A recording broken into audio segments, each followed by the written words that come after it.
Всем добрый день, доброго времени суток. Сегодня решил начать запись гайда и обзора по моду тепло и климат.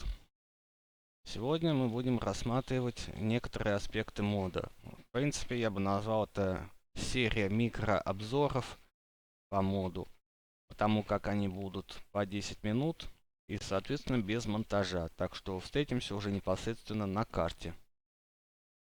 Ну вот, мы теперь на карте. И посмотрим, что из себя представляет этот мод. Ну и, соответственно, будет что-то вроде гайда.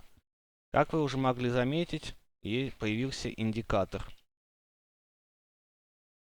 где показана весна, год и день начала. Соответственно, там же показаны температурные потоки.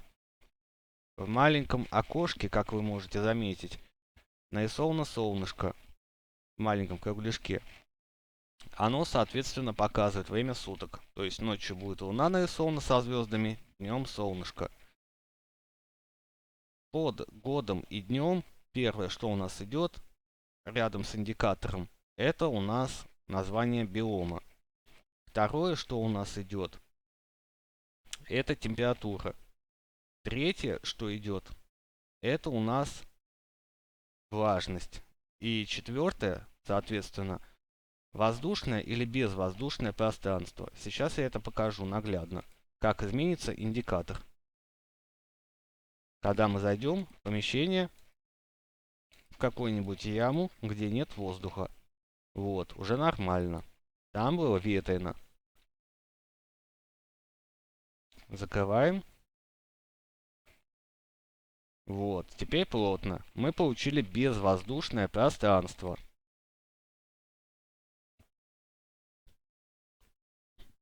Если же мы зайдем в воду, то в воде мы увидим, что изменится снова индикатор. Вот, мокро. Теперь под водой. Этот индикатор здесь неспроста показан, потому что биомы разделяются на, соответственно, климатические зоны. Сейчас мы зайдем в саванну, и изменится индикатор наш. Здесь у нас тепло и сухо. На равнинах. На равнинах у нас мокро и нормально, но ветрено. Так же, как и, соответственно, в саванне ветрено. Если же мы пойдем в пустыню, то индикатор снова изменится и покажет уже другие значения. Здесь у нас показывает горячо. Также изменилось название биома, как вы уже могли заметить. И также здесь осталось сухо, как и в саванне. С той лишь разницей, что в пустыне намного горячее, чем в саванне. Если же мы пойдем в лес, то там снова индикатор изменится. Так же, как если мы пойдем в джунгли. В джунглях индикатор тоже поменяется. И будет у нас уже показывать не нормально-нормально все, а показывать влажно и тепло. Сейчас даже для примера посмотрю. Есть где-нибудь у нас рядом, чтобы показать? Нет. Место спавна не очень удачное. Теперь о погоде. Ну, вернее, температуре, извиняюсь за неточность. На... Так, первый, пускай будет. Сейчас мы поменяем. Возьмем ведро лавы и ведро воды. Воду вы уже знаете, поэтому ее, в принципе, рассматривать и не будем сейчас. Возьмем лаву. Как вы заметили, я держал в руках ведро лавы и изменился индикатор. Вот. Пылающая духовка. Стоит нам подойти, вот она, пылающая духовка. И сейчас мы будем урон получать, соответственно, от температуры.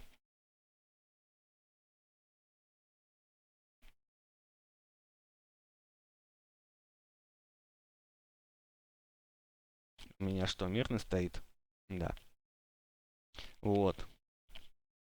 Теперь мы получили урон. И получили достижение. Опасная температура. Так же, как вы могли заметить, с индикатором сердец рядом есть сердце. Оно показывает температуру.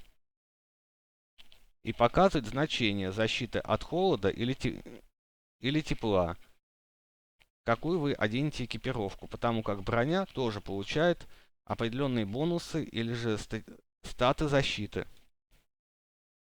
Для примера сейчас покажу, наведу на броню какую-нибудь, показать, какие она имеет характеристики. Вот, устойчивость к воздействию климата. Тепло 1, холод 3. То есть это модное пальто. Нужно одевать, соответственно, в холодных зимних биомах.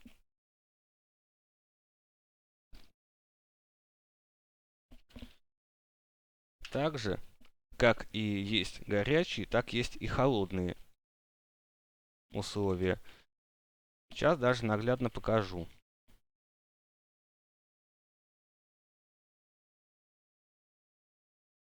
Так, а где это у нас жидкости спрятались?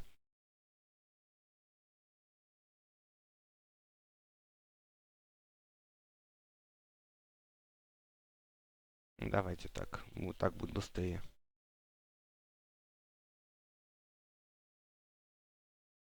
Тонизирующая вода.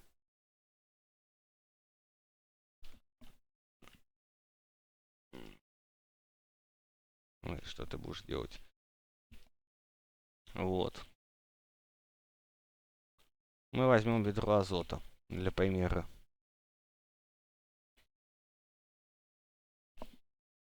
И если пойти в холодное место, как вы уже можете заметить, нашему персонажу очень холодно. И сердечко в лед покрывается. Так же, как если подойти к огню.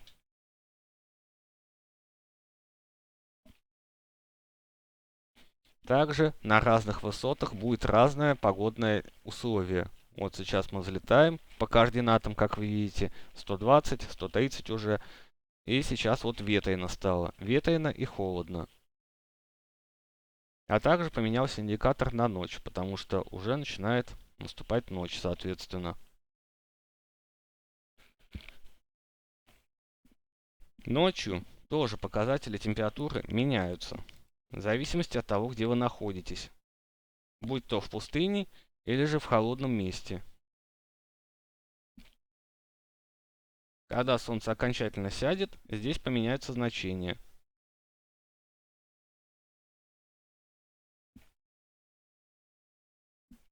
Теперь перейдем непосредственно к моду.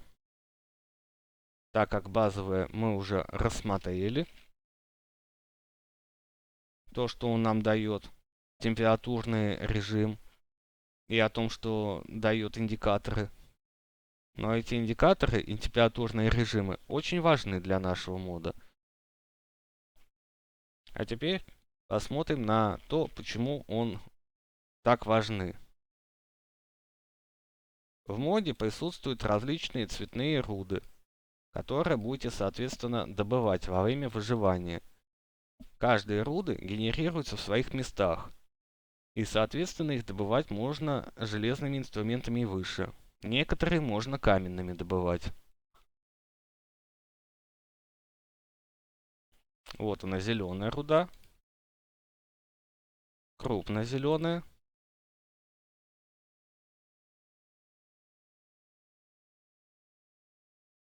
красная, крупная красная.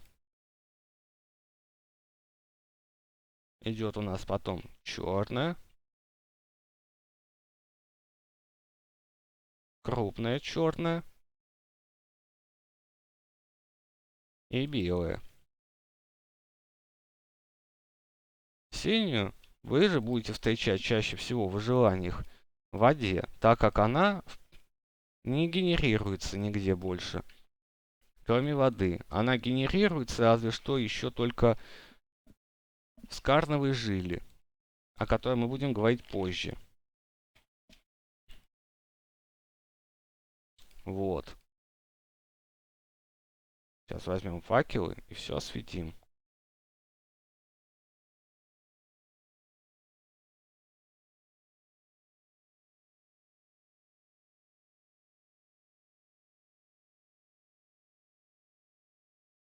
Вот так руда выглядит. И если нажать на GI подсказки о руде, то мы можем узнать следующее. Описание руды. Я что? GI не настроил.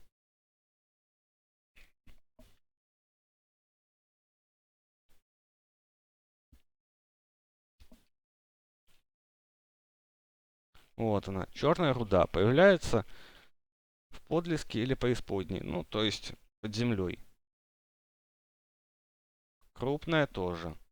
Черная адская.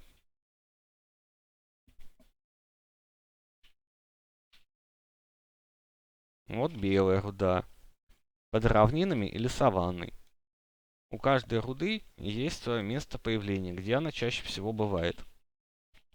Красная руда, к примеру, появляется чаще всего в горах. Вот. Появляется в горах, пустыне или преисподней, то есть в аду, Незре. Зеленая же появляется чаще всего в лесах и болотах. Но, глядя на все эти руды, вы скажете, зачем они все нужны? Я тоже так мог бы сказать, но раз они есть, значит они нужны.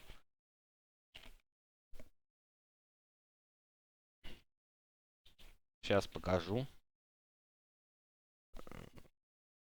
Их можно перерабатывать. Для этого нужна аптечная ступка. При переработке вы будете получать с черный магнетит, с белый рутиловый кварц и гематит. Рутиловый кварц вы будете получать бонусом при разбивании киркой. Вот с белой большой руды. Уже мы получим не гематит, а золото. Большая черная.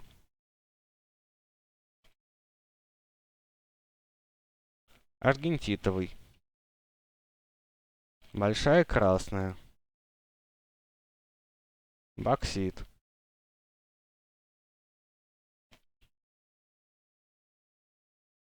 И вот зеленые теперь. Крупная зеленая.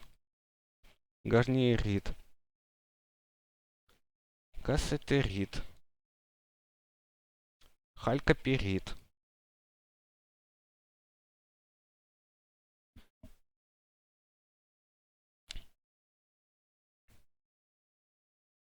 Ну что ж, наш краткий обзор, который был микрообзор, подошел к концу. Встретимся в следующей части ролика. Что ж, описание и ссылку ищите. Я сказал описание и ссылку. Ссылку в описании ищите на следующий ролик. Или же можете в плейлисте перекликнуть. Что ж, встретимся дальше, на том же моменте, где мы остановились, в следующей части ролика.